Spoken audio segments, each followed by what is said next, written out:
আপনি sir claim করেন যে 72 আওয়ার্সে আপনি ডায়াবেটিকে রিভার্স করে দেবেন। হ্যাঁ, কি করে সম্ভব বলতো? শুরু করে দিলাম ওষুধ নেওয়া। ভাবলাম যে চিরকাল ওষুধের ওপর নির্ভর হয়ে থাকবো, এটা তো এক ধরনের গোলামি হয়ে গেল। এবার ওষুধ নেওয়ার পর আমার একটা দারুণ প্রশ্নচিহ্ন চলে এলো যে আর তো ওষুধ ছাড়তে পারবো না, এবার কি কোনো রাস্তা আছে? তখন আবার দেখি শুরু করলাম, ইউটিউব দেখা শুরু করলাম। তার মধ্যে আরেকজন ছিল, তাকে আমি বিশ্বাস করতাম না। তিনি হচ্ছেন ডক্টর বিশ্বরূপ রায়চৌধুরী। এটা কিছুদিন আমি করলাম, কিছুদিন করার পর দেখছি দুপুরবেলা একটু কেমন হচ্ছে যেই তখনই মনে হয় আমি তো একটা বিতর্কিত ডায়েট করছি। আমি ভয় পেলাম, সঙ্গে সঙ্গে গ্লুকোমিটার আমি চেক করলাম। কিন্তু এটা শোনা গেছে, যেটা ডাক্তাররা বলে ডায়াবেটিক্সের সময় আম খাওয়া যাবে না, মানে স্ট্রিক্টলি বারণ করে। আমের বলছেন বুফে লাগিয়ে দিতে। ওটা তো আরো ইনসুলিন স্পাইক করবে না? একদম না, যত মিষ্টি তত বেশি লাভদায়ক। মানে আপনি অডিয়েন্সকে চ্যালেঞ্জ করছেন, কারেন্ট আপনার ব্লাড সুগার লেভেল কত আছে? ফাস্টিং আমি আর করি না, আগে করতাম। দরকারই পড়ে না, আর দরকার পড়ে মানে আপনি এতটাই কনফিডেন্ট দেওয়া আর দরকার পড়ে না। তো এখানে কার্বোহাইড্রেট আর ফ্যাটটা দেখতে পাচ্ছি, কিন্তু প্রোটিনের ঘাটতি আমি দেখতে পাচ্ছি। আমাদের বিরাট কোহলিও তো ভেগান। এদের পর্দার পেছনে এটা কি করে আমরা কিন্তু জানি না। ঠিক কথা। এনহ্যান্সড করে তারা। ওদের এক্সাম্পলটা কি আদৌ আদর্শবান মানে একটা সাধারণ মানুষের জন্য?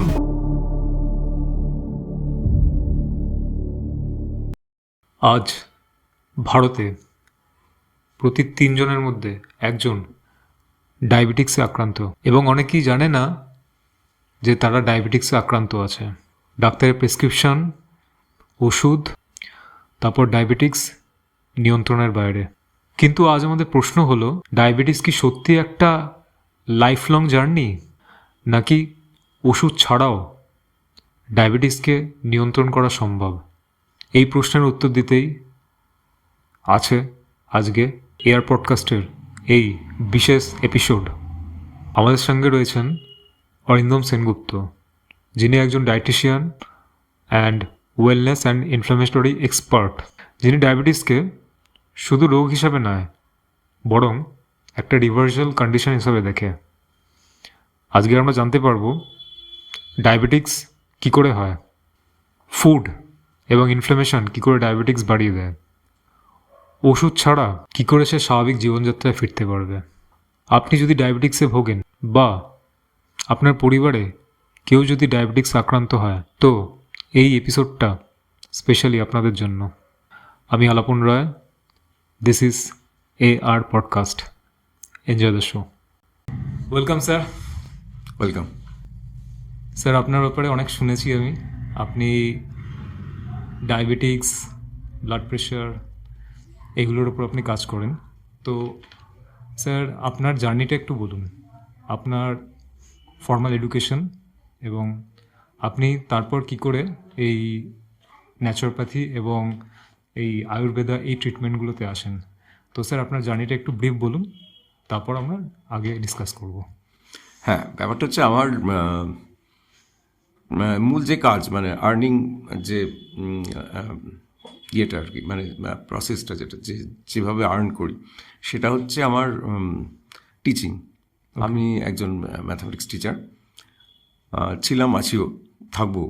এবার ব্যাপারটা হচ্ছে যে আমাকে জিজ্ঞেস করা হলো ডায়াবেটিস আর ব্লাড প্রেশার কী করে নিয়ন্ত্রণ করলাম আমি নিজে এবং অন্য মানুষকে।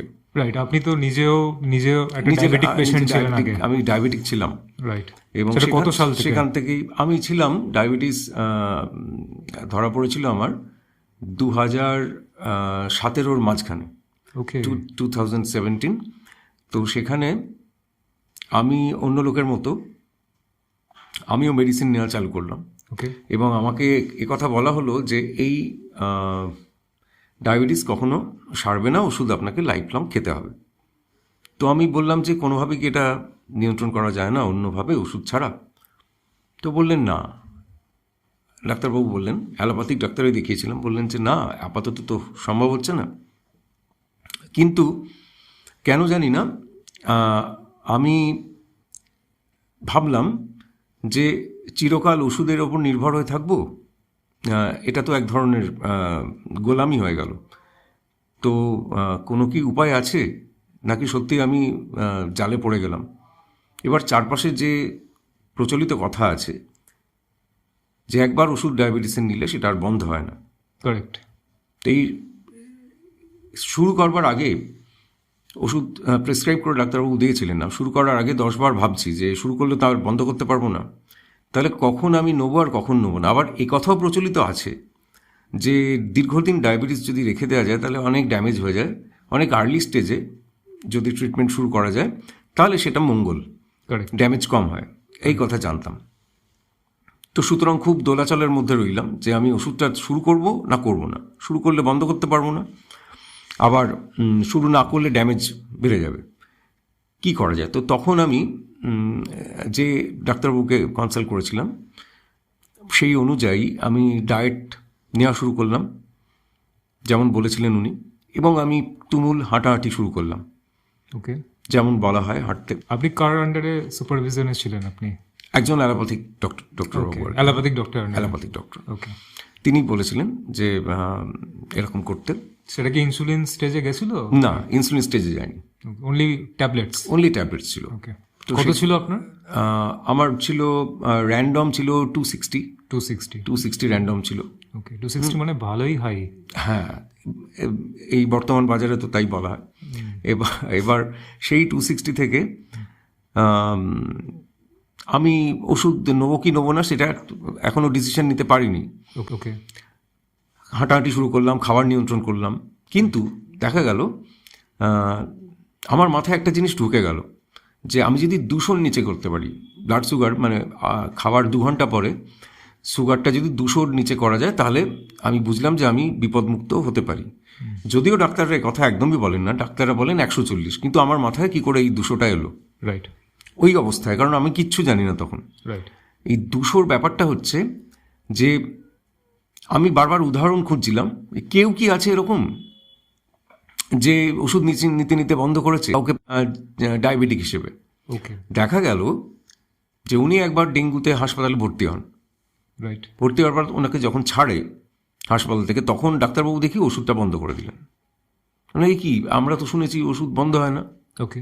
এটা কিন্তু অ্যালোপ্যাথিক ডাক্তারবাবুই, উনি ওষুধটা বন্ধ করে দিলেন। রাইট। তো কেন ওষুধ বন্ধ করলেন ডাক্তারবাবুকে জিজ্ঞেস করলাম, বললেন 200-র নিচে আমরা ওষুধ দিই না।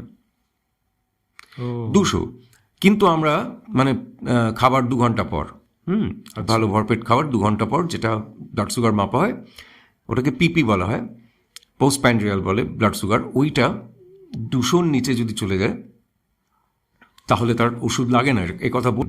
ওই আইডিয়াল রেঞ্জ কত ব্লাড সুগার? হ্যাঁ, কিন্তু যদি আমরা দেখি আইডিয়াল রেঞ্জ কত, 140 লেখা আছে। 140? ওকে। কিন্তু ওখানে 200। রাইট। তো এই কথাটা শুনলাম, এবং আমি আগেও বলতে শুনেছি বিভিন্ন ডাক্তারদের কাছে যে 200-র নিচে হলে অপারেশন পর্যন্ত করা যায়। আগে সেই প্রোটোকল ছিল, এখন কিন্তু নেই। সেটা কত আগে? বেশ কিছুদিন আগে, আজ থেকে 20-25 বছর আগে তো আমি নিজেই শুনেছি। রাইট। আজ থেকে 20 বছর আগে আমি নিজেই শুনেছি এই কথা। বর্তমান সিনারিটা কিন্তু বদলে গেছে। বর্তমান সিনারিতে সেটা আমি পরে আসবো, এটা এই ব্যাপারটা আগে বলে দিই। বাস্তব ঘটনা কি, বাস্তব হলো কি যে তাহলে আমরা শুরু করলাম যে 200 কি করে 200-র নিচে নামানো যায়। অনেক চেষ্টা করলাম, কিন্তু এত খুঁতখুঁতে ছিলাম, দেখা গেল আমার হয়ে গেল 208। আমার পিপি হলো 208। এত কিছু করে সকালে বিকেলে হাঁটাহাঁটি করে খাবার নিয়ন্ত্রণ করে পিপি হলো 208। আমি তখন 260 থেকে 208 গেল। 260টা কিন্তু র্যান্ডম ছিল। হ্যাঁ, র্যান্ডম মানে খাবার আগে পরে সব কিছু না, যে কোনো সময় করা হচ্ছে, এটাকে র্যান্ডম বলে। ওকে। র্যান্ডমটা 260 ছিল। তো তারপরে আমি ফাস্টিং দেখলাম আমার 168, যেটা বর্তমানে বলা হয় 100 বা 100-র নিচে, এটা হচ্ছে স্ট্যান্ডার্ড। ওকে। এত কিছু করার পর দেখলাম এটা এলো। তো আমি শুরু করে দিলাম আমার ওষুধ। এবার ওষুধ যেই নেওয়া শুরু করলাম তখন কি হিসাবে এলো যে আর আমি বেরোতে পারবো না। ঠিক আছে, 200-র কথাটা মাথায় এলো কি করে, ওইখান থেকে ডাক্তারবাবুরা বলেছিলেন, তাই এটা আমার নিজের বুদ্ধি যে আমি শুনেছি 2 জায়গায় 200-র নিচে, তাহলে আমি 200টা কি টার্গেট করি। ডাক্তার কিন্তু বলেনি, যে ডাক্তারবাবু আমায় দেখেছেন তিনি কিন্তু 200-র কথা বলেননি, তিনি 140-এর কথাই বলেছেন। কিন্তু আমি দেখলাম যে 200 যখন এসছে তাহলে আমি করতে পারবো, কিন্তু মানে 200-র নিচে এলে আমি ছেড়ে দেবো ওষুধটা। কিন্তু দেখা গেল 208 হয়েছে, 208। যেহেতু আমি খুব খুঁতখুঁতে ছিলাম, তো সেই কারণে আমি শুরু করে দিলাম ওষুধ নেওয়া। এবার ওষুধ নেওয়ার পর আমার একটা দারুণ প্রশ্নচিহ্ন চলে এলো যে আর তো ওষুধ ছাড়তে পারবো না, এবার কি কোনো রাস্তা আছে। তখন আবার দেখা দেখি শুরু করলাম, ইউটিউব দেখা শুরু করলাম, বিভিন্ন কাকে ফলো করতেন? ইউটিউবে বহু লোককে দেখতাম, অনেকে অনেক কিছু বলতো, বিশ্বাস করা যেত না। Right. তার মধ্যে আরেকজন ছিল, তাকে আমি বিশ্বাস করতাম না। তিনি হচ্ছেন ডক্টর বিশ্বরূপ রায়চৌধুরী। বিশ্বরূপ রায়, ডক্টর বিশ্বরূপ রায়চৌধুরী, নামটা অনেক শোনা শোনা লাগছে। হ্যাঁ, উনি আমার পথ প্রদর্শক হলেন পরে। তো ওনাকে আমি যখন প্রথম শুনি, উনি বললেন যে 72 ঘন্টায় ডায়াবেটিস নিয়ন্ত্রণ সম্ভব। তো আমি কি শুনে করে সম্ভব 72 ঘন্টা? আমি তো ভাবলাম যে এটা অসম্ভব, মিথ্যে। এত সারা দুনিয়ায় এত এত বড় বড় ডায়াবেটোলজিস্ট রয়েছে, ডায়াবেটিস নিয়ে এত চিন্তার বিষয়, এত স্পেশালিস্ট রয়েছে, তার এই সময়ের মাঝখানে কি করে ইনি বলছেন যে 72 ঘন্টা। তো আমি প্রথমে ওনাকে কিন্তু ফলো করিনি।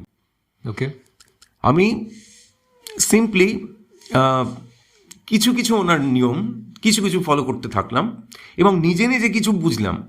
যেমন আমি অ্যালোপ্যাথিক যে ডাক্তারকে দেখিয়েছিলাম, উনি প্রথমে বলেছিলেন যে আপনাকে কিন্তু তেল কম করতে হবে, সারাদিনে 1 চামচ তেলে আপনার রান্না হবে। তো উনি বুঝতে পারেনি যে আমি এটাকে স্ট্রিক্টলি ফলো করব। মানে 1 চামচ বলেছেন, তো আমি 1 চামচ তেল ছাড়া তো রান্নাই হয় না ইন্ডিয়ান খাবারে করে, রান্নাই হয় না। তো আমি এরকম খাওয়া শুরু করে দিলাম, ভাত টাত কম করে সবজি বেশি নেওয়া শুরু করলাম। তাহলে শুরু থেকেই হেলথ কনসিয়াস ছিলেন আপনি? ওই ডায়াবেটিস হওয়ার পর আরো বেশি হওয়ার পর এই যে জার্নিটা স্টার্ট হলো, আমি ডাক্তারবাবুকে ফলো করা শুরু করলাম। রাইট। তো আমি সকালে, যেমন আমি সকালবেলাতে ছাতু নিতাম, রুটি তরকারি খেলে তো একটা তেলের কিছু বিষয় যাবে। তো আমি সকালে অঙ্কুরিত ছোলা খেয়ে হাঁটতে যেতাম, হেঁটে টেটে এসে আমি ওরকম ছাতু শরবত খেতাম। তো এই ক্ষেত্রে যেহেতু তেলটা লাগছে না, তো তেলকে আমি মিনিমাইজ করে ফেললাম।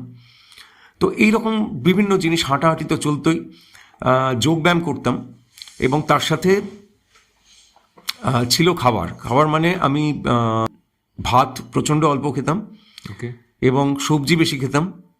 রাত্রে খাবার 9টার মধ্যে শেষ করতাম, একদম 9টাতেই করতাম। বাপরে। হ্যাঁ, যদিও সেটা সাইন্টিফিক না, আচ্ছা, সেটা আমি আগের কথা বলছি, যখন আমি কিছু জানতাম না। ঠিক আছে, এটাই পরে আসবে, এটা এই পোর্শনটা পরে আসবো। তো শেষ করতাম। তো এই করতে করতে আমাকে খুব অল্প ডোজের একটা ওষুধ ডাক্তারবাবু দিয়ে শুরু করেছিলেন। যদি দেখা যায় বেড়ে যাবে, তাহলে আবার পাল্টাতে হবে, ওনাকে ওষুধ ডোজ বাড়াতে হবে। এইভাবে আর কি চলতেন রুটিন চেক আপের মাধ্যমে। কিন্তু মজার ব্যাপার হলো, সুগার না বেড়ে কমে গেল ওই অল্প ডোজের ওষুধেই। আচ্ছা। তো সেটার পরে ডাক্তারবাবু খুব খুশি হলেন, বললেন কত এলো তখন? আমার তখন ফাস্টিং চলে এলো 108। 108। হ্যাঁ, আর পিপি হচ্ছে 110। আচ্ছা, পিপি মানে খাবার 2 ঘন্টা মানে পর, যেটা না খেয়ে, যেটা খালি পেটে করা হয়। খালি পেটে যেটা করা হয়। হ্যাঁ, আর পিপিটা হচ্ছে আফটার মিল। আফটার মিল। ওকে। তো এটা থেকে ডাক্তারবাবু খুব খুশি হলেন।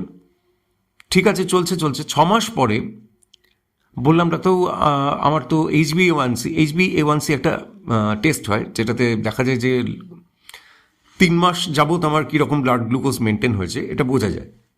এটাকে বলা হয় HbA1c। তো এই HbA1c আমার আগে ছিল 8.4 যখন জার্নি স্টার্ট হয়, আর আমার এরপরে আমার এলো 5.6। আচ্ছা।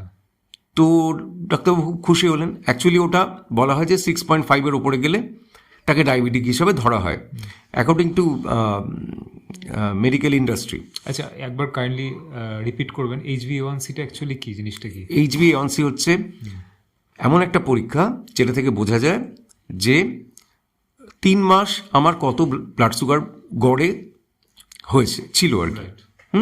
এভরি 3 মান্থ চেক করতে? হ্যাঁ, 3 মাস অন্তর চেক করা যায়।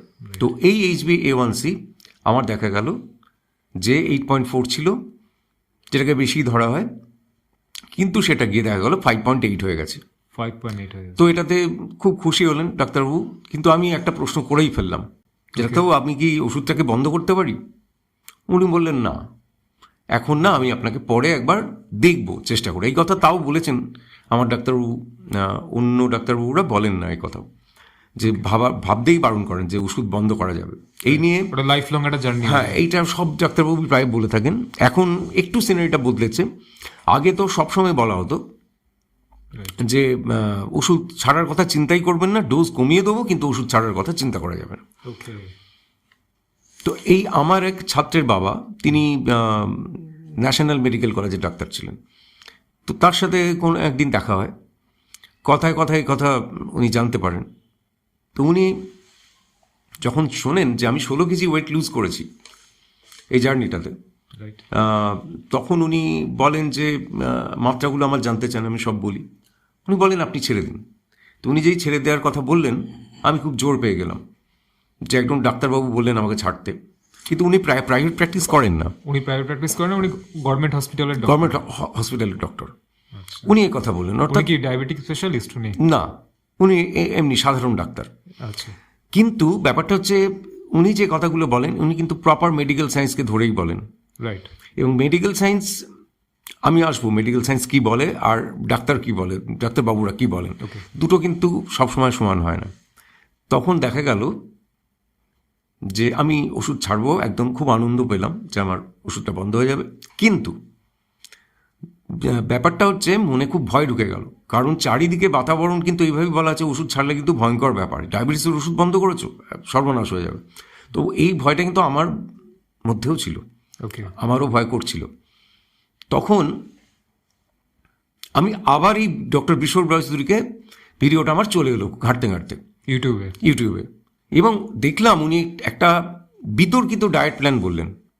এই বিতর্কিত ডায়েট প্ল্যানটা বলে খুব কনফিডেন্সের সাথে বললেন যে এই ডায়েট করলে ডায়াবেটিসের কিচ্ছু ব্যাপার থাকবে না, খুব সহজেই ডায়াবেটিসকে কাবু করতে পারেন। তো যখন আমি দেখলাম যে আমি খুঁজতাম যে কে একটা প্রপার ডায়েট বলে ক্লেম করেছে, প্রপার ডায়েট কোথাও পেতাম না। ও বলতো এইটা খেয়ে নিন, সেটা খেয়ে নিন, কিন্তু প্রপার এ থেকে জেড পর্যন্ত একটা ডায়েট প্ল্যান এরকম ভিডিওতে বলা, সেটা আমি ডক্টর বিশ্বর রায়চৌধুরীর ভিডিওতেই দেখেছি। ওকে, তারপর আমি তখন বললাম যাই হোক না কেন, খুব বিতর্কিত লাগছে, কিন্তু ঠিক আছে, লেটস ডু ইট, করা যাক। বলছেন যখন এত কনফিডেন্স নিয়ে, যাই হবে। যেমন উদাহরণ দিয়ে বলছি, উনি বলছেন যে ফ্রুটস আমাদের রিকমেন্ড করা হতো 1 থেকে 2 ফ্রুটস ডায়াবেটিস পেশেন্টদের অ্যালোপ্যাথিক ডাক্তারবাবুরা ফ্রুটস রেকমেন্ড করতেন যে একটা মিড মর্নিং স্ন্যাক্সে নেবেন একটা, এবং সেটার পরিমাণটা খুব কম, এবং আর একটা সন্ধেবেলা ইভিনিংয়ের সময় নেওয়ার কথা বলতেন। কিন্তু এখানে বলা হলো ফ্রুটস নেওয়া হবে প্লেন্টি, মানে সকালে বলা হচ্ছে যে আমের বলছে বুফে লাগিয়ে দিতে, এরকম বলছেন উনি। কিন্তু এটা শোনা গেছে যেটা ডাক্তাররা বলে ডায়াবেটিক্সের সময় মানে আম খাওয়া যাবে না, মানে স্ট্রিক্টলি বারণ করে ডাক্তাররা, এটা আমি যতটুকুনি শুনেছি। একদমই তাই, আমিও তাই শুনেছিলাম এবং আমারও খুব ভয় করেছিল। আমি কিন্তু আম খাইনি, কারণ আমি যে সময়টা আমি শুরু করি সেই সময়টা আমের সময় ছিল না, সেই সময় অন্য ফল ছিল, কিন্তু কলাও ছিল, কলাও খেতে বলতেন। কলা কিন্তু আমি ভয়ে খাইনি, কারণ উনি বলেছিলেন 3-4 রকমের ফল নিয়ে মনের ইচ্ছা অনুযায়ী খেয়ে যান। তো এইটা কিন্তু খুব বিতর্কিত একটা বিষয়, কিন্তু আমি যেহেতু বলেছি একজনকে ফলো করবো, এটা আমার মধ্যে বরাবরই আছে যে কেউ বললে আমি একবার করে দেখি, তারপর ফেলিওর হলাম, তারপর ছাড়বো সেটাকে, কিন্তু দেখি পুরোটাকে 100% করবো। তো উনি 4টে ফল বলেছেন, পরিমাণ মতো আমি 4টে ফলই নিয়েছি।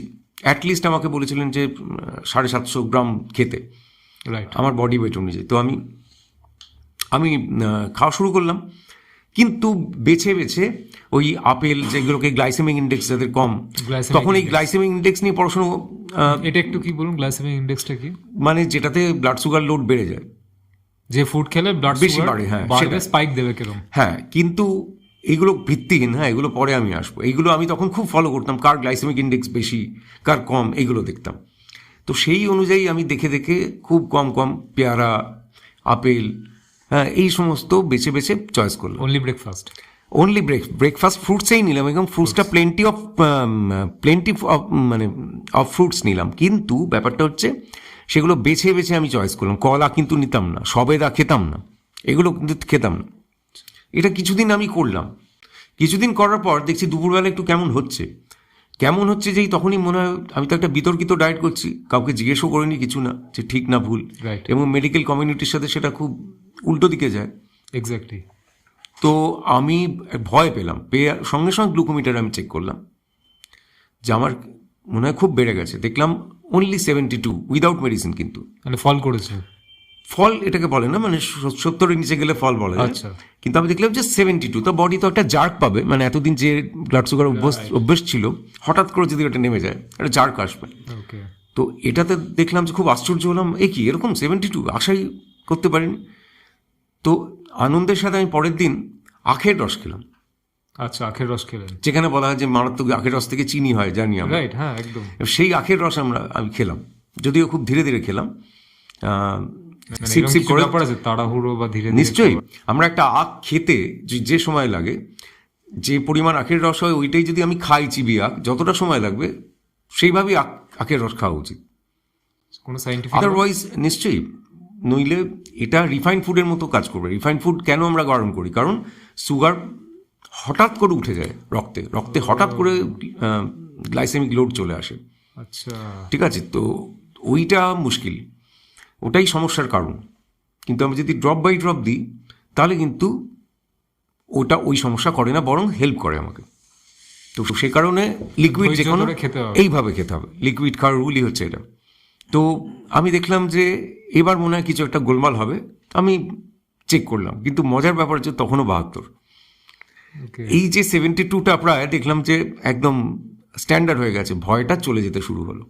আস্তে আস্তে আমি ওনাকে পুরো ফলো করলাম, সমস্ত ব্যাপারগুলো ডক্টর বিশ্বজিৎ অচ্যুতকে ফলো করতে একদম ফলো করতে শুরু করলাম, হুবহু করলাম। এবং আমি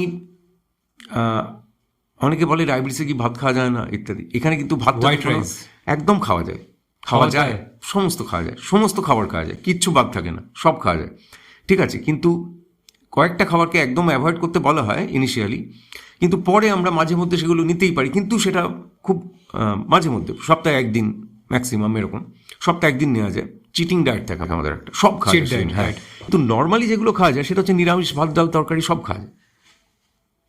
নিরামিষ ভাত ডাল তরকারি সবসময় ভালো পরিমাণে খাওয়া যায়, এবং খাবার কিছু পদ্ধতি আছে, সেগুলো আমি পরে আসবো। তো এই প্রসেস করার পর আমার দেখলাম যে আমি ডায়াবেটিস ফ্রি হয়ে গেলাম। তখনই আমি এনার সাথে কানেক্টেড হলাম এবং এনার কাছে আমি কোর্স করলাম অনেক।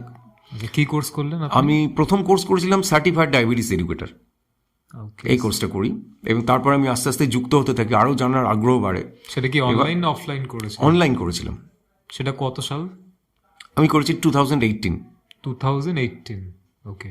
এই সময় আপনার যখন দেখলেন ওনাকে ফলো করে বেনিফিট পাচ্ছেন, বিশাল আনন্দিত, কারণ আমি চিন্তা করতে পারিনি আমি কোনোদিন মেডিসিন ফ্রি হতে পারবো। এবং আমার মতো উনি করান, কোর্সটা উনি করান। এইটা করে আমি আরও জানবো বলে, মানে আবার ইচ্ছা হলো যে আমি যেন আর কোনো সমস্যায় ওষুধ যেন আমায় না নিতে হয়।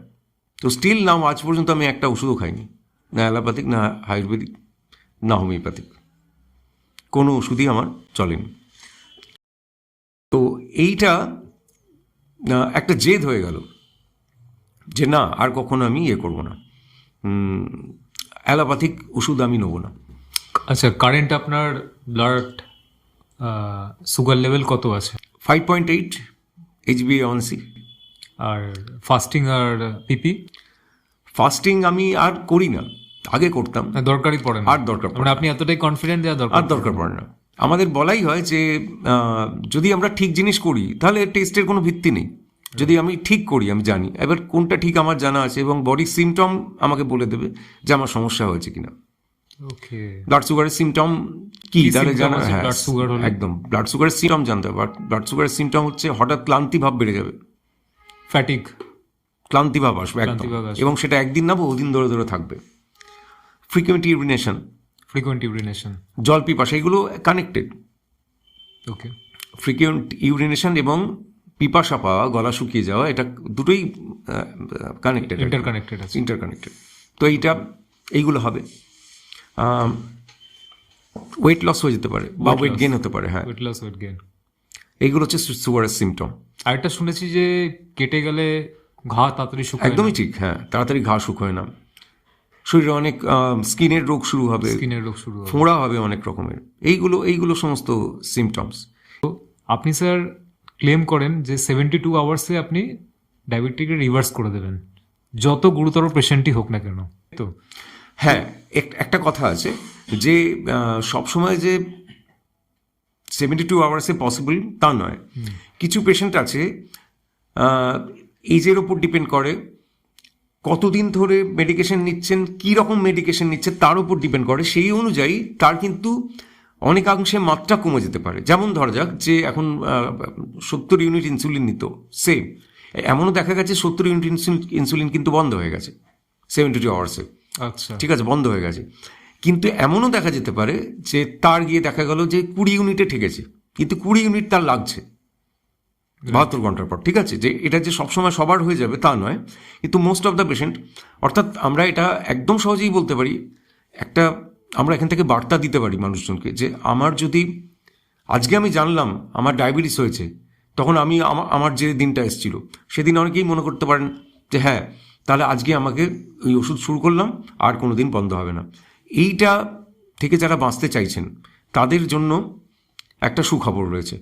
তারা যদি এই ডায়েট আমি এখানে ডিসকাস করব, যদি আমরা ডায়েটের ব্যাপারে ডিসকাস করব, আমরা কি কি ফলো করতেন সেটাতে যখন আমরা আসবো, সেটা যখন আমরা বলবো, সেটা করলে সে শুধু ডায়াবেটিস কেন, তার যদি ব্লাড প্রেশার থাকে, তার যদি ব্লকেজ থাকে, বা বিভিন্ন রকমের রোগ, আমি মুখে মনে আসছে তাই 2-3টে বললাম, হরেক রকমের রোগ আগে সে এই ডায়েটটাকে ট্রাই করবে, তাহলেই 10-15 দিনেই সে বুঝতে পারবে সে কোন জায়গায় আছে। ওকে, তার সমস্ত সিমটম চেঞ্জ হয়ে এমনকি তার মানে রিপোর্টসও বদলে যাবে। তো ঠিক আছে। তো স্যার এবার আমরা আসি যে আপনি সারাদিনে সকাল থেকে রাত্রির অবধি যখন আপনি ডায়েটটা চেঞ্জ করলেন এবং ডক্টর বিশ্বরূপ রায়চৌধুরীর প্রোটোকল ফলো করলেন, তখন আপনি এক্স্যাক্টলি সকাল থেকে রাত অবধি কি কি খান, মানে খেতেন আর কি, আই মিন। তো আপনি স্যার একটু আপনার ফুড জার্নিটা একটু বলুন।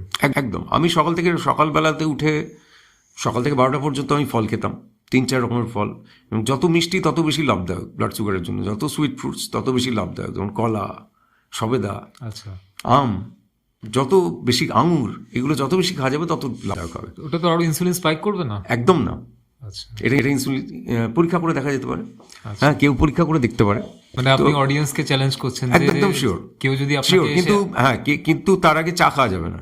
আমি সকালবেলা বললো যে চা খেয়েছি, খেয়ে ফল খেলাম। আবার অনেকে করে কি, ফল টল খেয়ে তখন বললো যে আমি ফল খেয়ে একটা রুটি খেয়ে নিলাম, বা ফল খেয়ে আমি একটু মুড়ি খেয়ে নিলাম, বা বিস্কুট খেয়ে নিলাম। এটা করলে কিন্তু হবে না। এই জন্য অর্ধেক শুনলে প্রবলেম আছে, পুরোটা শুনতে হবে, আপনি পুরোটা জানতে হবে, এ থেকে জেড। হ্যাঁ, তাহলেই কিন্তু লাভ হবে। ঠিক আছে, তাহলে পুরোটা যদি শুনতে হয়, বলুন।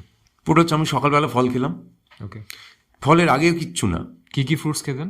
সব fruits, seasonal fruits, any seasonal fruits, যা খুশি, কিচ্ছু ভাবার দরকার নেই।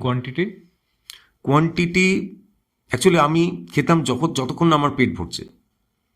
আর সাধারণ লোকজন যাদের অভ্যেস নেই তাদেরকে আমি বলবো যে বডি ওয়েট ইন্টু 10, 70 কেজি ওজন হলে 70 × 10, মানে মিনিমাম 700 গ্রাম। আচ্ছা, মিনিমাম বলছি, ম্যাক্সিমামের লিমিট নেই, মিনিমাম। মানে যত ওয়েট হবে তার সাথে 10 গুণ করে যে গ্রামটা বেরোবে, মানে যে নাম্বারটা বেরোবে ওটা অত গ্রাম, অতটা খাবে। তারপরে দুপুরবেলা চলে আসছে, মাঝখানে যে খিদে পেত দুপুরবেলা খাবে। গ্যাপ থাকবে ব্রেকফাস্ট আর লাঞ্চের, মানে দুপুরের খাবারের মধ্যে। ব্রেকফাস্ট কমপ্লিট করার 2 ঘন্টা তো অফ রাখা উচিত। 2 ঘন্টা আর বড় খাবার না নেওয়া উচিত, এবং লাঞ্চ 2টোর মধ্যে করে নেওয়া অবশ্যই দরকার। আর 12টা পর্যন্ত ফল আমি খেয়ে গেলাম। মাঝখানে যদি খিদে পায় তো আমি স্প্রাউট নিতে পারি, sprout, soak nuts, soak raisin, মানে কিসমিস নেওয়া যেতে পারে, নারকোল নেওয়া যেতে পারে, ডাবের জল নেওয়া যেতে পারে, ডাবের শাঁস, ডাবের জল, নারকোল, এগুলো সব নেওয়া যেতে পারে। তো এইগুলো খাবার মাঝখানে খাওয়া হলো। তারপর আমরা চলে আসছি স্যালাডে, 3 to 4 কাইন্ডস অফ ভেজিটেবলস আর কি, র ভেজিটেবলস। এটা কি লাঞ্চের কথা বলছেন? লাঞ্চের কথা চলে এলাম, মানে শুরু করছেন স্যালাড দিয়ে। শুরু করছি, লাঞ্চ শুরু হচ্ছে স্যালাড দিয়ে। স্যালাড কমপ্লিট করে সঙ্গে সঙ্গেই আমরা চলে আসছি প্লেট 2তে, মানে নর্মাল মিল, নিরামিষ খাবার। এখানে কিন্তু মাছ, মাংস, ডিমটা বন্ধ আছে। মাছ, মাংস, ডিম, দুধ বা দুধের কোনো আইটেম, এনি অ্যানিমেল প্রোডাক্ট, দুধ, দই, ছানা, মাখন, লস্যি, ঘি, ছাঁচ, কিচ্ছু না, দুধের কোনো আইটেম না, আর অ্যানিমেল ফুডও না। এটা বাদ দিয়ে বাকি refined food, pack food. Refined food মানে হচ্ছে ময়দা, রিফাইন্ড তেল, চিনি, এগুলো বাদ। আর প্যাক ফুড মানে তো বোঝাই যাচ্ছে, এটা বলার কিছু নেই, এইগুলো সমস্ত বন্ধ। এটা স্যালাড খাওয়ার সঙ্গে সঙ্গেই খেতে হবে। স্যালাডের কিন্তু একটা নিয়ম আছে, স্যালাড খেতে হয় 3 থেকে 4 রকমের, এবং কমপক্ষে, এবং পরিমাণ কিন্তু বডি ওয়েট ইন্টু 5। এই স্যালাডটা অনেকে খেতে চান না, তো স্যালাডটা খেতে হবে, যা বডি ওয়েট হবে ইন্টু 5 করে যা বেরোবে তত গ্রাম, একদম তত গ্রাম খেতে হবে স্যালাডের পরে। সঙ্গে সঙ্গে স্যালাড খাওয়ার সঙ্গে সঙ্গে ওই মিলটা নিতে হবে, নর্মাল মিল। সবই খাওয়া যায়, ভাত, ডাল, তরকারি, ভাতে কোনো রেস্ট্রিকশন নেই, খাওয়া যেতেই পারে। কিছু যদি কমপ্লিকেটেড বা এখন 10-20 বছর পেশেন্ট হয়, সেগুলোকে আমরা পার্সোনালি ট্রিট করি, তাদের জন্য কিছু কাস্টমাইজড ডায়েট থাকে, সেগুলো আমাদের সাথে কনসাল্ট করলে আমরা বলে দিই। এখানে সব এতটা ডিটেলে বলা যাবে না, কিন্তু আমি এইটুকু বলতে পারি যে শুরু যাদের, এইটা তারা এইভাবে করতেই পারে, কোনো রকম প্রবলেম নেই। এমনকি 5-6 বছর হয়ে গেছে, 1-2টো মেডিসিনে আছেন, তারা ইজিলি এটা ট্রাই করতে পারেন। কিন্তু ট্রাই করার সময় একটা সতর্কবাণী আছে, তারা যেন অবশ্যই তারা গ্লুকোমিটারে ব্লাড সুগার চেক করে, যখন তখন ফল করতে পারে। ফল করা কিন্তু খুব ডেঞ্জারাস, মৃত্যু পর্যন্ত হতে পারে। তো সেই কারণে যখনই এই ডায়েট কেউ ধরবে তখনই তাকে অবশ্যই বলা হচ্ছে যে একটা গ্লুকোমিটার কিনে বাড়িতে রেখে দিন, যদি ওষুধের সাথে করেন, ওষুধ বন্ধ করে করলে আলাদা। ওকে, ওকে, তো হ্যাঁ ডায়েটটা কমপ্লিট করলাম। দুপুরবেলা এরকম হলো, রাত্রে ভাত ডাল তরকারি একদম নিরামিষ খাবার। নিরামিষ খাবার হলো। রাত্রিবেলাও সেম, রাত্রিবেলার খাবার কিন্তু আমরা কটার একদম সময় রাত্রিরে dinner 7টা থেকে করবে? 8টার মধ্যে আমরা শেষ করে দিই রাত্রের খাবার। ও 7টা থেকে 8টা, একদম 7টায় করলে ভালো হয়। আচ্ছা। মানে সূর্য পড়ছে তারপর ডিনার সূর্যর পরে মানে সূর্যাস্তের আগে যদি অফ করে দেওয়া যেত সব থেকে ভালো হয়, আচ্ছা। কিন্তু সবাই পারে না বলে প্রথম আমিও প্রথম কিন্তু 8টাতে করতাম, 8টাতে শেষ করতাম। এখন আমি 6টা 6:30 করে নিই, কিন্তু আগে আমি 8টাতেই করতাম। মানে দিনে দিনে আমি আরো শক্ত হয়ে গেছি আর কি। আচ্ছা, আরেকটা জিনিস সেটা হচ্ছে যে আমি 4 মাস 5 মাস করলাম, করে ভাবলাম এই তো করেছি এবার ছেড়ে দিই, হয়ে গেছে। এটা কিন্তু ভুল হবে। এটা কিন্তু মানে এটা লাইফের জীবনের একটা পার্ট, জীবনের একটা পার্ট করে নিতে হবে। এবং চিটিং ডে থাকে, তো তারপরে যখন সুয়াস সেরে গেল তারপর সপ্তাহে একটা করে চিটিং ডে থাকে, বিয়ে বাড়ি পর্যন্ত খাওয়া যায়, যা খুশি খাওয়া যায়। আমি 6টা আইসক্রিমও খেয়েছি, আচ্ছা। মাঝে মাঝেই খাই। একদিনে 6টা আইসক্রিম খেয়েছে? একদিনে 6টা আইসক্রিম খেয়েছি, বেশি সম্পূর্ণ ফুল বিয়ে বাড়ি খেয়েও। আচ্ছা, মানে এই ডায়েট প্ল্যানটা ফলো করার পর আপনি আর মানে কিচ্ছু ভাবেন না যে আপনি কি খাচ্ছেন না খাচ্ছেন? একদম না। চিট মিল আপনি চোখ বন্ধ করে চিট মিল নেন? করতে চিট মিলের সময় কোনো ব্যাপার নেই। হ্যাঁ, তবে এই কথা সত্যি কথা যে আমি প্রত্যেক সপ্তাহে প্রতিদিন চিট করি না। আমি সপ্তাহে 5 দিন 6 দিন খুব ভালোভাবে থাকি, তারপরে একদিন যদি এরকম আসে সেদিন গোলমাল করি। আমরাও যেমন এক্সারসাইজ করি, আমাদের বলা হয় যে 5 থেকে 6 দিন একদম স্ট্রিক্ট ডায়েট এক্সারসাইজ, একদিন তুমি একটু হোটেলে খাও বা চিট মিল নাও, সেটাও একটু লিমিটেড, মানে ফিটনেস ইন্ডাস্ট্রিতে যেটা ফলো করা হয়। তো কাইন্ড অফ আপনি যে কথাটা বললেন অনেকটা রিলেট করতে পারছি। একদম, সবই তো একই হবে, একই ব্যাপারটা, মানে হেলথ এন্ড ফিটনেস ব্যাপারটা একই হয়ে যায় লাস্টের দিকে। একদম। ওকে, বেশ ইন্টারেস্টিং জার্নি আপনারটা। তো স্যার একটা কথা বলুন তো, এই যে আজকাল যে বিজি লাইফস্টাইল, আর সূর্যের আলো, একটা কথা বলা হয়নি, সূর্যের আলো কিন্তু খুব ইম্পর্টেন্ট ব্লাড সুগারের জন্য এবং অন্যান্য ডিজিজের জন্য। সূর্যের আলো নেওয়া সানলাইট, অন্ততপক্ষে 30 মিনিট কি 45 মিনিট নেওয়া। হ্যাঁ, কোনো রকম খালি গায়ে নিতে হবে ব্যাপার না, সিম্পল ক্লোথ নিয়েও আমরা করতে পারি, কোনো ব্যাপার না। রোদ্দুরে থাকা, রোদ্দুরে বসলাম, খবরের কাগজ পড়লো কেউ, রোদ্দুরে বসে কেউ ব্রেকফাস্ট করলো, এতে কি বেনিফিট হবে? এতে কোনো এক্সট্রা কিছু বেনিফিট? ভিটামিন ডি তো আসছেই। এছাড়াও আমাদের অনেক অনেক রোদ্দুরের গুণ আছে, বলতে গেলে অনেক সময় লেগে যাবে। যেমন মেন্টাল কিছু সমস্যা আছে, সেই প্রবলেমগুলো দূর হয় রোদ্দুরে থাকলে। ডিপ্রেশন, একদম, এর ক্ষেত্রে তো মোক্ষম জিনিস। আরও রোদ্দুরের প্রচুর গুণাগুণ আছে, ব্লাড সুগারের সাথে রোদ্দুরের ভালো কানেকশন আছে। সেই জন্য আমরা বলবো যে সূর্যের আলো যেন না, এবং একটা ডিপ ব্রিদিং এক্সারসাইজ করা, একটু জোরে হেঁটে এলাম বা কিছু করা, অ্যাটলিস্ট এইটুকু করা, এইগুলো যদি করা যায় 30 মিনিটস কি 45 মিনিটস, তাহলে একটা কমপ্লিট হয়। এবং প্রতিদিনে 1 মুঠো স্প্রাউটস নেওয়া, 1 মুঠো সোক নাটস নেওয়া, প্রতিদিনে একটা রুটিন করে রাখলে নিউট্রিশন ব্যালেন্স থাকে এবং রোগের তো কোনো সম্ভাবনাই থাকে না, সুগার পুরো নিয়ন্ত্রণে থাকবে। স্যার একটা কথা বলুন, যে আপনার যে ডায়েটটা আমি শুনলাম, সকালে হচ্ছে স্যালাড, সকালে ফ্রুটস, সকালে ফ্রুটস, দুপুরে হচ্ছে আগে স্যালাড, তারপরে হচ্ছে ভাত ডাল তরকারি, রাত্রিবেলা হচ্ছে সেম ভাত ডাল তরকারি, যেমন যা রান্না হয়েছে স্যালাডের পর, ওটাও স্যালাড, আগে স্যালাড, তারপর হ্যাঁ, তারপর ওটা স্যালাডের পরিমাণ আমি বলে দিই, পরিমাণটা আপনি বলে দিয়েছে, যা স্যালাড খাওয়ার সাথে সাথেই করতে হবে সেটা। স্যালাড খাওয়ার সাথে সাথে, মানে স্যালাড শেষ করলাম সঙ্গে সঙ্গে আমি ওই দ্বিতীয় প্লেটটা ধরে ফেললাম। স্যালাডের সাথে খাওয়া যাবে না কিন্তু ওটা, স্যালাড আলাদা স্যালাডটা খেয়ে পেট ভরলো, অনেকে স্যালাডের সাথে ভাত খাচ্ছে, সেটা হবে না, স্যালাড আলাদা, ওটা আলাদা। আচ্ছা ঠিক আছে, ওটা হচ্ছে রাত্রিরে ডিনার, স্যালাড, তার সাথে যেটা বাড়িতে রান্না হয়েছে ভেজ, যে রান্নাটা হয়েছে ভাত ডাল তরকারি সবজি, সেটা একদম।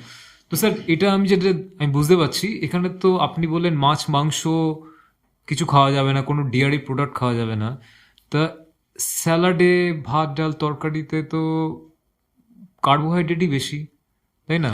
তো প্রোটিন তো একটা রিকোয়ারমেন্ট আছে, যেটা আমাদের মাসেলসকে, আমাদের ফিটনেস ইন্ডাস্ট্রি বলি মাসেলসে বিল্ডিং ব্লকস যেটাকে বলা হয় প্রোটিন।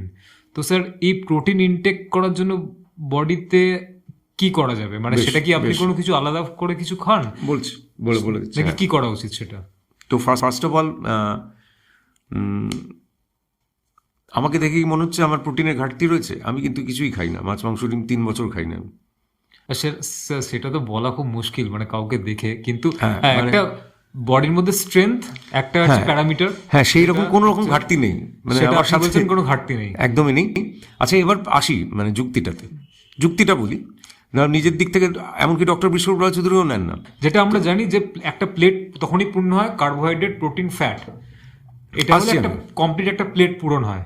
তো এখানে কার্বোহাইড্রেট আর ফ্যাটটা দেখতে পাচ্ছি, কিন্তু প্রোটিনের ঘাটতি আমি দেখতে পাচ্ছি, সেটা কি করে পূরণ চলে হবে? আসি, আমরা দেখবো যে মাছ মাংস ডিমে প্রচুর পরিমাণে প্রোটিন আছে, এইগুলোর তুলনায় বেশি প্রোটিন আছে, একদম সত্যি কথা। এবার আমি একটা কথা বলি, আমাদের চুল, মাথার চুলেও কিন্তু অনেক প্রোটিন আছে, এক্স্যাক্টলি, ঠিক আছে। নখে অনেক ক্যালসিয়াম আছে, রাইট। মাথার চুলে অনেক প্রোটিন আছে প্রচুর, কিন্তু ওই মাথার চুল খেলে কি প্রোটিন ঢুকবে না শরীরে, কি আসবে না, কারণ এটা অ্যাবজর্বেবল ফর্মে নেই। এবার যদি প্রশ্নটা আমরা ঘুরিয়ে করি, আমরা যদি প্রশ্ন করি যে অ্যাবজর্বেবল ফর্মে কোথায় বেশি প্রোটিন আছে, অ্যান্সার কিন্তু ফ্রুটস অ্যান্ড র ভেজিটেবলস, এবং সেটা অ্যাম্পেল অ্যামাউন্ট না, আমরা কিন্তু হিউজ অ্যামাউন্টের কথা বলি। এবার আমরা যে পরিমাণের কথা বলি সেই পরিমাণের ফ্রুটস আর ভেজিটেবলস লোকে খায় না। লোকে কীরকম খায়, ফল বলতে কি খায়, একটা আপেল খেলো কি আধখানা আপেল খেলো সারাদিনে, এই তো খায়। আমরা খাচ্ছি প্রায় 1 কিলো ফল, 1 কেজি ফ্রুটস, বোঝা যাচ্ছে? তাহলে এটা কি নেয় লোকে? বেশি, না, লোকে একদমই নিচ্ছে না। এবং স্যালাড আমি কতটা নিচ্ছি, হোল ডেতে প্রায় 800 গ্রাম স্যালাড যায় আমাদের, 800 গ্রাম। এতটা স্যালাড কি মানুষ নেয় না।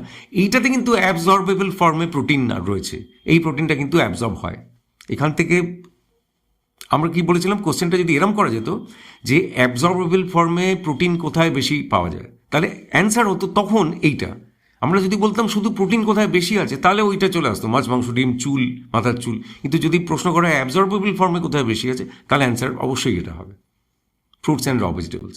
এমনকি পৃথিবীর সব থেকে শক্তিমান মানুষ, রেকর্ড আছে, এই মুহূর্তে আমার নামটা মনে পড়ছে না, আমি অন্য সময় দেখিয়ে দেবো, নিশ্চয়ই দেখাবো, আমি নাম মনে করে রাখবে আমাকে, আমি অবশ্যই দেখাবো। উনি পৃথিবীর শক্তিমান মানুষ সব থেকে, ঠিক আছে, উনি কিন্তু পিওর ভেগান মানুষ, ওনারও কিন্তু এইগুলো নেই। আচ্ছা, উনি কী করে প্রোটিনের চাহিদা পূরণ করেন, এত পৃথিবীর সর্বশক্তিমান। এবং আমি এরকম শক্তিমান মানুষদের দেখাবো, কয়েকটা লিস্ট আছে আমার কাছে, এবং আমার কাছে বলে না, আমি দেখালে সারা দুনিয়া দেখতে পাবে যে এরা ওয়ার্ল্ড ফেমাস লোক। আচ্ছা, এই সমস্ত লোক কিন্তু এই ডায়েটই করেছে, এই ডায়েট করা লোক আছে এদের মধ্যে, আলাদা করে হেলথ সাপ্লিমেন্ট কিচ্ছু নেয়নি। আমি দেখাবো, ঠিক আছে। আচ্ছা, ইন্টারেস্টিং। হ্যাঁ, আমি এটা কথাও রইল, আমি তো ওই ডেটাটা নিয়ে বসিনি, ডেটাটা আমার কাছে আছে, আমি নেক্সট দিনে আমি নিয়ে। ঠিক আছে স্যার, একটা কথা বলুন, যে আপনি যে সারাদিন যে ফ্রুটস খাচ্ছেন, ভেজিটেবল খাচ্ছেন, ভাত ডাল তরকারি যা খাচ্ছেন, ওখান থেকে যে প্রোটিনটা আসছে মেনলি ফ্রুটস থেকে, আপনি যেটা বলছেন 1 কিলো করে ফল খান, একদম ঠিক আছে, ওখান থেকে যে প্রোটিনটা আসছে সেটা কি এনাফ, সাফিসিয়েন্ট একটা বডি সারাদিনের প্রোটিন রিকোয়ারমেন্টটা কি পূরণ হওয়ার জন্য? হ্যাঁ, একদমই, মানে আমার তো কোনো রকম কমপ্লেনই নেই, আমার শুধু নট অনলি আমি, এবার আমার মতো কিন্তু অনেক লোক আছেন, ওকে, যেমন আমাদের ডক্টর বিশ্বপ্রভাত চৌধুরী নিজে। আচ্ছা, আমরা যদি দেখি যে ওই সুনীল ছেত্রী বলে একজন আছেন ফুটবলার, সুনীল ছেত্রী, ওনার যদি ডায়েট দেখা যায়, ওনার ডায়েটও কিন্তু অলমোস্ট এরকমই, আচ্ছা, অলমোস্ট এই ডায়েটই ওনার, উনি ফলো করেন। নট অনলি দ্যাট, এরকম অনেকেই আছেন, উনি মাছ মাংস ডিম কিচ্ছু খান না, খান না। মানে উনি যখন মানে রিটায়ার্ড, তো আমি যতটুকু জানি রিটায়ার্ড আছেন এখন, রিটায়ার্ড একদম। কিন্তু যখন উনি খেলাধুলাতে ছিলেন তখনও কি এই ডায়েট ফলো করতেন? এটা আমি জানতাম না খেলাধুলাতে আছে করতেন কিনা, কিন্তু উনি এখন, আমি জানি ইদানিং অনেকদিন জানি যে উনি এই ডায়েটটা করেন। আমাদের বিরাট কোহলিও তো ভেগান, মানে বিরাট কোহলিও ভেগান। এবার বিদ্যুৎ জাওয়াল যে আছে, বিদ্যুৎ জাওয়াল, হ্যাঁ, ভেগান আছে, উনিও ভেগান। জন আব্রাহাম ভেগান, এখন ভেগান হয়েছেন, হ্যাঁ, ফলো করছেন। তো এরকম আছে অনেকেই নিচ্ছে। কিন্তু স্যার এখানে আমি একটা কথা বলতে চাই, জন আব্রাহাম, বিদ্যুৎ জাওয়াল বা আপনি সুনীল ছেত্রীর কথা বলছেন, এই যা সেলিব্রিটি এবং স্পোর্টস পার্সন যারা আছে, এদের পর্দার পেছনে এটা কি করে আমরা কিন্তু জানি না। ঠিক কথা, ঠিক আছে, ওদের শরীরটা হচ্ছে ওদের কাছে একটা অ্যাসেট, ওদের পেছনে লক্ষ লক্ষ টাকা ডিরেক্টর, প্রডিউসার এরা ঢালে যাতে ওরা একটা বেটার আউটকাম দিতে পারে পর্দার সামনে, ঠিক আছে। এবং তাদের যদি আমরা আইডিয়াল বানাই, সেটা কিন্তু আমার মনে হয় না একটা নর্মাল পার্সনের জন্য সেটা একটা আইডিয়াল। আমি আর বিদ্যুৎ জাওয়ালের কথা বলছি, আমি একজন মার্শাল আর্টিস্ট এবং বিদ্যুৎ জাওয়াল আমার খুবই ফেভারিট, এবং জন আব্রাহাম একটা সময় খুব ফেভারিট আমার ছিল, যখন আমি এক্সারসাইজ মাসেলের দিকে ফোকাস ছিল। তো এটা আইডিয়াল। এবং সুনীল ছেত্রী অবভিয়াসলি নিশ্চয়ই ফুটবল জগতে। তো এরা শুধু কিন্তু একটা ফ্যাক্টর না এদের এই ভেগানটা ফলো করার কারণ, এদের মেবি ভেগানটা হয়তো ওদের লাইফস্টাইলটা যেমন আছে, মেবি খুব স্ট্রেসফুল লাইফস্টাইল, আর মেবি হতে পারে যে ওদের ননভেজ যে ডায়েটটা ওটা ওরা হয়তো কিছুদিনের জন্য হয়তো ফলো করছে না, বা যখন আবার ক্যামেরার সামনে আসবে ওখানে তখন বডিটা বানাতে হবে, তখন হয়তো আবার ননভেজ ডায়েটে চলে গেল। ঠিক আছে, আমি বলছি কি কি এক্সাম্পল হতে পারে। ঠিক আছে, প্লাস এনহ্যান্সড করে তারা, মানে আপনি বুঝতেই পারছেন আমি কি বলছি, মানে মেডিসিন নেয় যাতে মাস্কুলার ফিজিকটা দেখানোর জন্য। ঠিক আছে, সো প্লাস অনেকগুলো ফ্যাক্টর কাজ করে, জেনেটিক্সও একটা ফ্যাক্টর কাজ করে ডেফিনেটলি। সো ওদের এক্সাম্পলটা কি আদৌ আদর্শবান মানে একটা সাধারণ মানুষের জন্য? বলা মুশকিল। আমরা মানে আমি এক্সাম্পল খুঁজি না। মানে আমি যখন এই করতে শুরু করেছিলাম তখন আমি জানি যে আমি নিজেই এক্সাম্পল হব, মানে আমি নিজেই দেখবো নিজে কেমন হতে পারি, কাউকে ইয়ে করে নয়। কিন্তু আমাদের এরকম নামগুলো নিতে হয় কারণ হচ্ছে যে হয়তো লোকে তাকে থেকে একটুখানি ইনফ্লুয়েসড হলো, Right. বুঝলো যে হ্যাঁ এরমভাবে থাকা যায়, করা যায়, সেই জন্য নামগুলো নিতে হয়। কিন্তু আমি 3 বছর, আমি নিজের কথা বলছি, আমি 3 বছর পুরো অ্যানিমেল ফুড বন্ধ করা আছে আমার। 3 বছর অ্যানিমেল ফুড নিই না। এর আগেও আমি অ্যানিমেল ফুড সপ্তাহে একদিন নিতাম। মানে আমার টোটাল জার্নিটা হচ্ছে 8 বছরের। ওকে, 8 বছর আমি এই ডায়েটে আছি। 8 বছরের মধ্যে সপ্তাহে একদিন আমি এই ডায়েটটা চিট করতাম, সপ্তাহে একদিন চিট করতাম। মানে চিট বলতে আমি তখন অ্যানিমেল ফুড নিতাম। Animal food. এখনও চিট করি কিন্তু অ্যানিমেল ফুড আমি নিই না। ও আমি সপ্তাহে একদিন ডেয়ারি যদি নিতে হয় তো ডেয়ারি নিলাম। রাইট। এরকম মানে ওটা চিটিংয়ের মধ্যেই পড়ে, খুব রেয়ার, তাও নিই না আমি, তাও নেওয়া হয় না। ওকে, এরকম এখন হয়ে গেছে এরকম। হ্যাঁ, ভিটামিন B12 এর কথা বলছিলাম। B12 B12 কিন্তু যদি এইরকম পরিমাণে ফ্রুটস অ্যান্ড ভেজিটেবলস নেওয়া যায় তাহলে B12 এর ব্যাপারটা চলে আসে। B12 এর ঘাটতি হয় না। যদি হয় তাহলে আমি ডিসকাস করবো। আমাদের একটা প্রোবায়োটিক ড্রিঙ্ক আছে, আম্বালি বলা হয় ওটাকে। ওইটা নিলে কিন্তু যদি কখনো এরকম হয় দেখা যায়, তাহলে অ্যালং উইথ ডিআইপিটা একটা আম্বালি যদি অ্যাড করে নিতে পারি তাহলে চলে আসে, ভিটামিন B12 এর সমস্যাটা মিটে যায়। আচ্ছা, এছাড়া পারফেক্টলি এই ডিআইপি ডায়েট ফলো করলে কিন্তু অধিকাংশ সমস্যাই থাকে না। নিউট্রিয়েন্টস, ভিটামিন, একদম প্রোটিন, কার্বোহাইড্রেট, সমস্ত একদম, কিন্তু পরিমাণটা এইভাবেই নিতে হবে যেভাবে বললাম। পরিমাণটা আপনি যেমন বললেন, একদম সকালে 7,000 into body weight, 10 into body weight, sorry 10 into body weight সকালবেলা, দুপুরবেলা বডি ওয়েট ইন্টু 5, রাত্রিবেলা body weight into 5। Body into 5। ওকে, গ্রেট। আমরা অলমোস্ট শেষের দিকে চলে এসেছি এই এপিসোডে।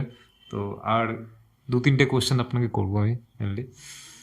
স্যার একটা কথা বলুন, আমাদের এই যে কোভিড-19টা যেটা গেল, এই কোভিড-19-এ অনেক মানুষ প্রাণ হারিয়েছে, অনেকে খুব ভালোভাবে সিভিয়ারলি মানে বিভিন্ন প্রবলেম দেখা গেছে তারপরে।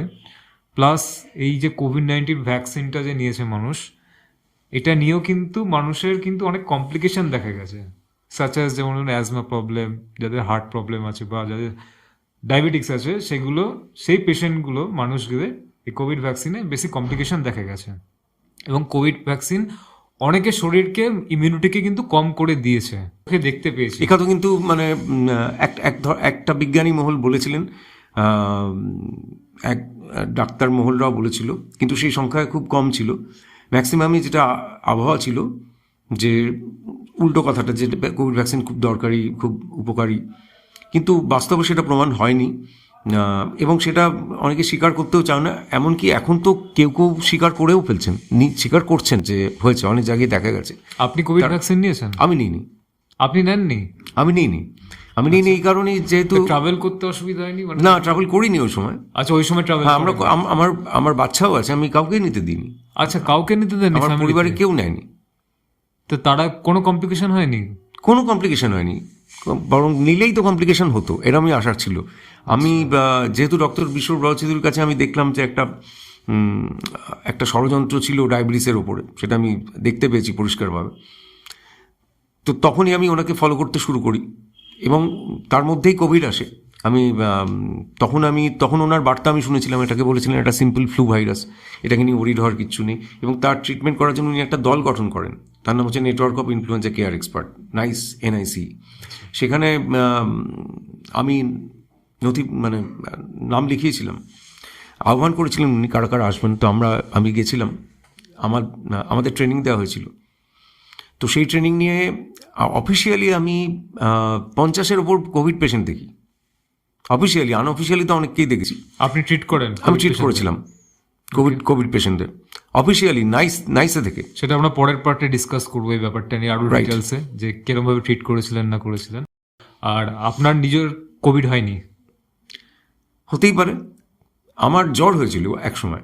এবার জ্বরটাকে আমি যদি পরীক্ষা করতাম কোভিড বেরোতো, কিন্তু আমি তো ট্রিটমেন্ট জানতাম যে কোনো জ্বরের। আমাদের কাছে কোভিডের ব্যাপারটা নয়, কোভিড একটা ফ্লু, কোভিড একটা সিম্পল ফ্লু। তো আমি ফ্লুয়েরই ট্রিটমেন্ট করছিলাম, কোনো ওষুধ ছাড়া। কিন্তু কোনো ওষুধ নেয়নি? প্যারাসিটামলও না? কোনো ওষুধ না, প্যারাসিটামল তো নেভার, কখনই না। আজ পর্যন্ত প্যারাসিটামল আমি নিইনি, 8 বছর হয়ে গেল। আমি বলেছি না 8 বছর কোনো মেডিসিন নিইনি। জ্বর হয়নি সেটা বলিনি, কিন্তু আমার জ্বর হয়েছিল, কিন্তু সেটা কোভিডও হতে পারতো। এবং কোভিডের সময় হয়েছিল মানে এখন কোভিডই হতে পারতো, কিন্তু আমি কিচ্ছু করিনি।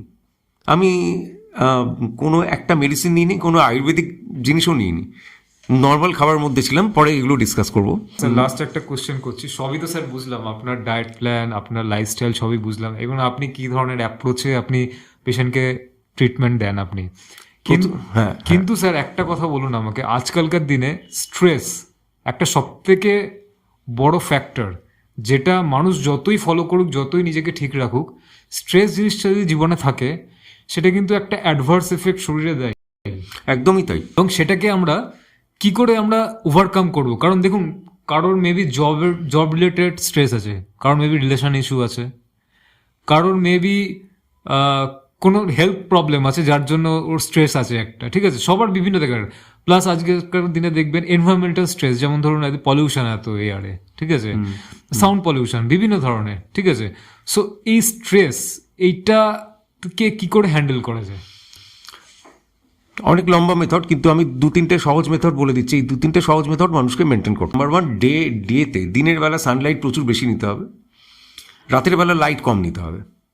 রাতের বেলা আমরা জোরালো আলো কম নেবো, রাতের বেলা আলো কমিয়ে দেবো একদম। যত রাত যাবে তত আলো। গ্রামের দিকে আগে কি হতো, লম্প জ্বালিয়ে পড়ছে, 8টা-9টায় শুয়ে পড়ছে, 10টায় শুয়ে পড়ছে। শহরে তো পসিবল না। ঠিক আছে, এইটাকে ঘোরাতে হবে, না ঘোরালে প্রবলেমই থাকবে।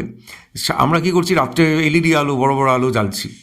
তো রাত্রের আলো কম, দিনের আলো বেশি, নাম্বার 1। নাম্বার 2, আর্থিং করা, মাটির সাথে কানেকশন, ইলেকট্রনটা যাবে, ফ্রি ইলেকট্রন। কিরকম ভাবে আর্থিং বলতে? খালি পায়ে দাঁড়িয়ে পড়ো। খালি পায়ে কোথায়? মাঠে। আচ্ছা, এতে কি হবে? এতে আমাদের যে ফ্রি ইলেকট্রনগুলো আছে না, আমাদের বডি ইলেকট্রন টানবে। আচ্ছা, পা থেকে ইলেকট্রন টানে? একদম। এবার ব্যাপারটা হচ্ছে যে হ্যাঁ, আমাদের ভোল্টেজ 0 হয়ে যায়। আমাদের এখন যদি ভোল্টেজ মাপা হয়, দেখবে ভোল্টেজ আছে প্রত্যেকের বডিতে। আচ্ছা, আমরা যেই ওখানে যাব, হ্যাঁ, তখনই সেটা কংক্রিটে হবে না। আমরা যেই মাঠে গিয়ে দাঁড়াবো, পরীক্ষা করে দেখবে ভোল্টমিটার দিয়ে 0 ভোল্টেজ। সেটা কি শরীরে একটা কিছু এফেক্ট দেয়? অবশ্যই দেয়। ইনফ্লামেশন কমে যায়, বহুদিনের ঘা, ব্যথা কমে যায় অনেকের। টাইম আছে, এখন আমি 5 মিনিট করলে তো হবে না। আমি গিয়ে নয় কিছু না পারি, বয়স্করা গিয়ে যদি বসে থাকে, মাটিতে গিয়ে বসে পাটা লাগিয়ে বসে গেল, তার স্ট্রেস কম হবে, তার পেন কম হবে, আচ্ছা, তার ইনফ্লামেশন কম হবে। তাহলে নাম্বার 1 সানলাইট। নাম্বার 2 হচ্ছে আর্থিং করা। নাম্বার 3, যেটাকে আমরা বলে থাকি গ্র্যাড থেরাপি। এই থেরাপিটা হচ্ছে গরম জলে 42 ডিগ্রি সেন্টিগ্রেডে গরম জলে পা ডুবিয়ে বসে যাওয়া, 20 মিনিটস। এটা নিয়ে পরে একদিন ডিসকাশন হবে। হ্যাঁ, এটা প্রচন্ড সুন্দর একটা থেরাপি। আমি আপাতত স্ট্রেসের 3টে সলিউশন বললাম। আর আর্লি টু বেড, অবশ্যই, আর্লি টু রাইজ নিশ্চয়ই। ওকে স্যার, ঠিক আছে স্যার, ধন্যবাদ। আপনার সাথে কথা বলে অনেক কিছু শিখতে পারলাম, জানতে পারলাম। পার্ট 2-তে আরো ডিটেলসে ডিসকাস করবো। এইখানে 2-3টে কোশ্চেন রইলো, সেই 2-3টে কোশ্চেনের অ্যান্সার করবো আমি ঠিক করে। ঠিক আছে পার্ট 2। ঠিক আছে, ধন্যবাদ স্যার, টাটা।